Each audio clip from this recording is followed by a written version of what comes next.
সুপ্রিয় দর্শক শ্রোতা, তারা বিশেষ করে সাতক্ষীরা জেলার ভিতরে পার্শ্ববর্তী এলাকাতে ঘুরতে যাওয়ার জন্য মনোরম পরিবেশ এবং হৃদয় ছোঁয়া আকর্ষণীয়ময় স্থান খুঁজে পান না, আজকের ভিডিওটা বিশেষ করে তাদের জন্য।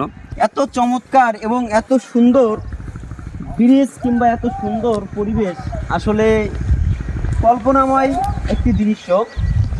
যে ব্রিজটির উপরে আমি এখন উঠেছি, এই ব্রিজটি হলো সাতক্ষীরা সরকারি কলেজ থেকে বাম সাইডে ঢুকে মাছহাটকোলা নামক জায়গা থেকে যে মাছহাটের পাকা ব্রিজ, এই পাকা ব্রিজ থেকে মাত্র 1.5 কিলো দূরে শৈলী নামক গ্রামের একটি ব্রিজটি আসলে অসাধারণ ভিউ, চারি সাইডে চমৎকার ভিউ নিয়ে এই জায়গাটি। আসলে এই সাইডের ভিউটাও দেখলে আসলে হৃদয় ছুঁয়ে যায়। আর সবচেয়ে বড় হৃদয় ছোঁয়া জিনিস হলো আসলে এই ব্রিজের সামনাসামনি পুরা বরাবরই দেখছেন যে একটা ভাটার যে মূল পাজাটা সেটা এমন একটা স্থানে পড়ছে, আসলে চমৎকার একটা ভিউ নিয়ে আসছে। ভাটাটা বিশেষ করে আসলে ফুটে উঠেছে প্রাকৃতিক ভিউয়ের সাথে।